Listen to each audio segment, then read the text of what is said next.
আসসালামু আলাইকুম। দেশ বিদেশ টিভি থেকে হুসেন বলছি। আমার চ্যানেলে সবাইকে স্বাগতম।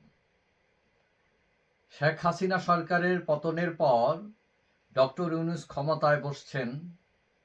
এখন বিএনপি, জামাত এবং কিছু ইসলামী দল মোটামুটি তারা মাঠ গরম করে আছে। আওয়ামী লীগ কোণঠাসা অবস্থায় আছে।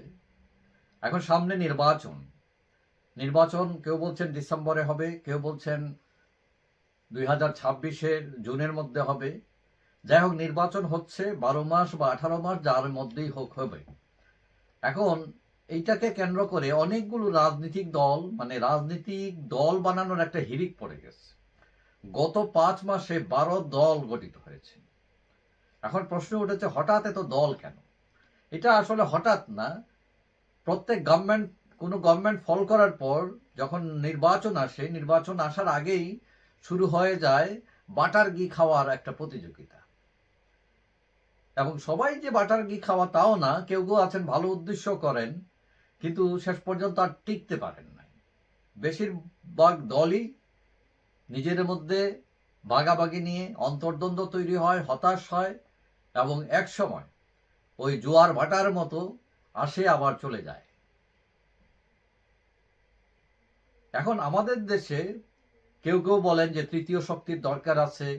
তৃতীয় শক্তি বলেন, পঞ্চম শক্তি বলেন, ষষ্ঠ শক্তি বলেন, নতুন দলের দরকার আছে, এটা ঠিক আছে।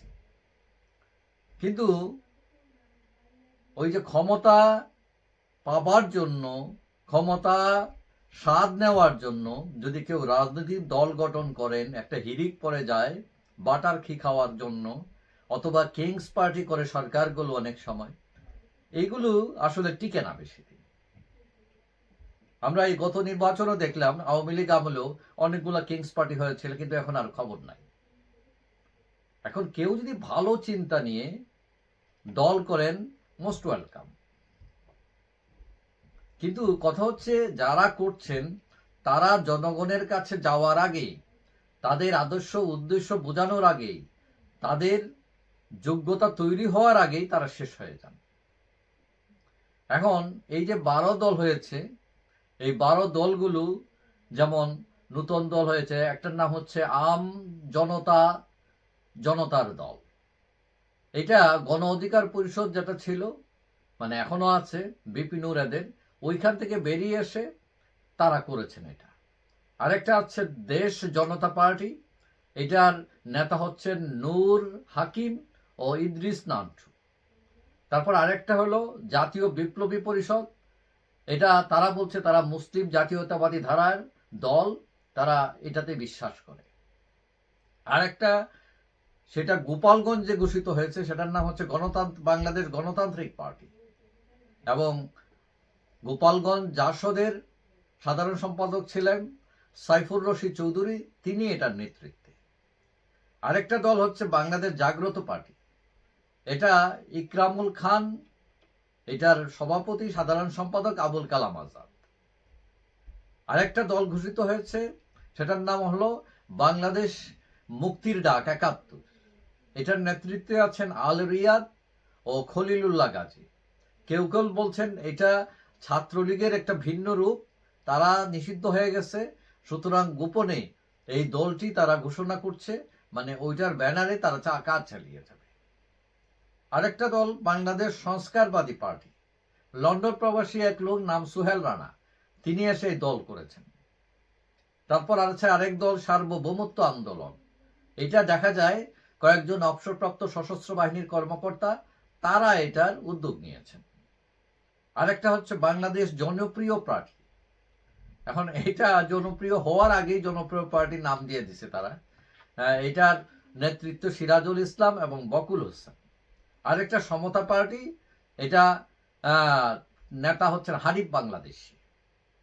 আরেকটা হলো ওয়ার্ল্ড মুসলিম কমিউনিটি, এটার নেতা হচ্ছেন SM শাহাদাত, উনি একসময় জাগপা রাজনীতির সাথে জড়িত ছিলেন, বেরিয়ে এসেছেন, এখন তিনি নিজে করেছেন ওয়ার্ল্ড মুসলিম কমিউনিটি। আরেকটা হচ্ছে নিউক্লিয়ার্স পার্টি অব বাংলাদেশ, এটার নেতৃত্বে রয়েছেন অধ্যাপক মোহাম্মদ সিদ্দিক হুসাইন। এছাড়াও অনেকগুলো জোট গঠনের চেষ্টা হচ্ছে, ইতিমধ্যে 2টা জোটও গঠন করা হয়েছে। কিন্তু কথা হচ্ছে, এইসব যারা করছেন তাদের ব্যাকগ্রাউন্ড, অনেক লোক তাকে চিনিই না তাদেরকে, মানে তারা কারা বা তারা অতীতে কি করেছেন, তাদের আদর্শ উদ্দেশ্য। দেখা যায় একটা সাংবাদিক সম্মেলন করে, হয়তো নিজের পয়সা কয়েকটা খরচ করে একটা সাংবাদিক সম্মেলন করে 10-20 জন লোক নিয়ে, তার পার্টির ঘোষণা দেন। তারপরে তারা ওই বিভিন্ন বড় দলের কাছে তদবির শুরু করেন যে আমরা দল, তা আমাদেরকে 1 সিট 2 সিট পায় কিনা, ওই রকম বিভিন্ন ধরনের ধান্দা করে বেশিরভাগ। এবং এইগুলো হচ্ছে অনেকটা হাওয়ার মিঠার দল, হাওয়ার মিঠাই, মানে বাতাস লাগলে কতক্ষণ পরে শেষ হয়ে যায়। তো অনেকে মনে করেন এরা এরকম শেষ হয়ে যাবে।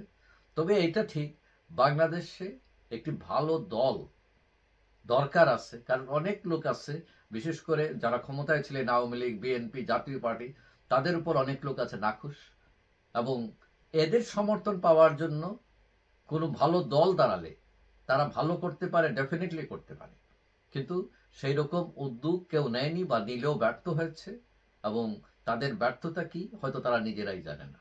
যাই হোক, সবাই ভালো থাকবেন, আশা করি দেখা হবে অন্য কোনো ভিডিওতে ইনশাল্লাহ। আল্লাহ।